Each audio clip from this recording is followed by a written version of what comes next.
Good morning, students. Yesterday we have done few questions of exercise 3.4. So let us do more questions of this exercise today.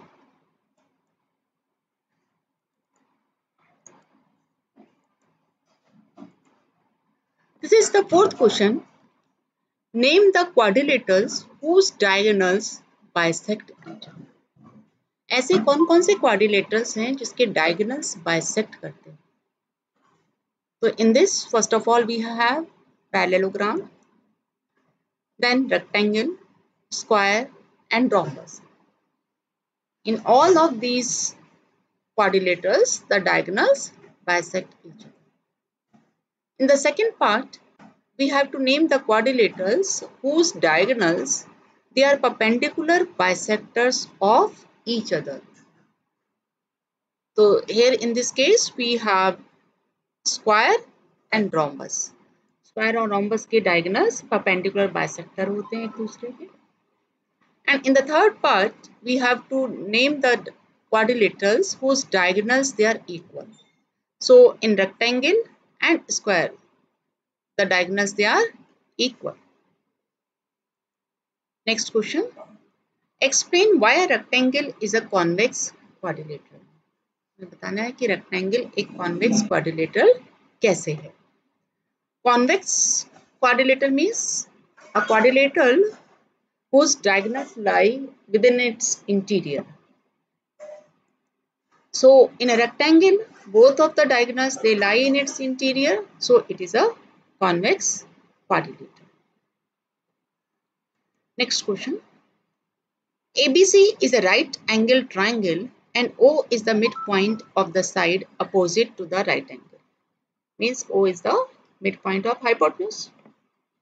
Explain why O is equidistant from A, B and C. So ABC, this is a right triangle and O is midpoint of AC.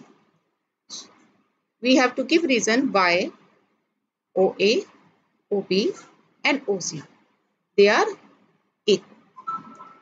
So to prove this, we will extend this BO up to a point D such that OD is equal to OB.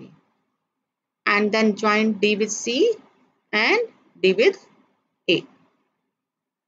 Now, since O is midpoint of AC and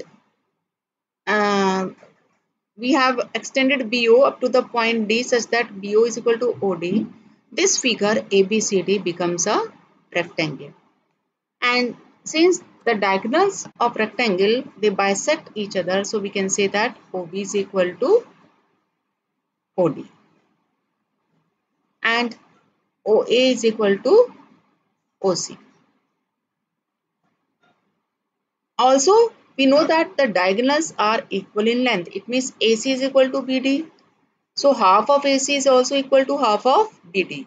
So we can have half of BD means OB and half of AC means OA. So we have OA is equal to OB, and previously we have said that OA is equal to OC and OB is equal to OD. So all the four they becomes equal. So hence O is equidistant from A, B and C. That's all for today. Thank you.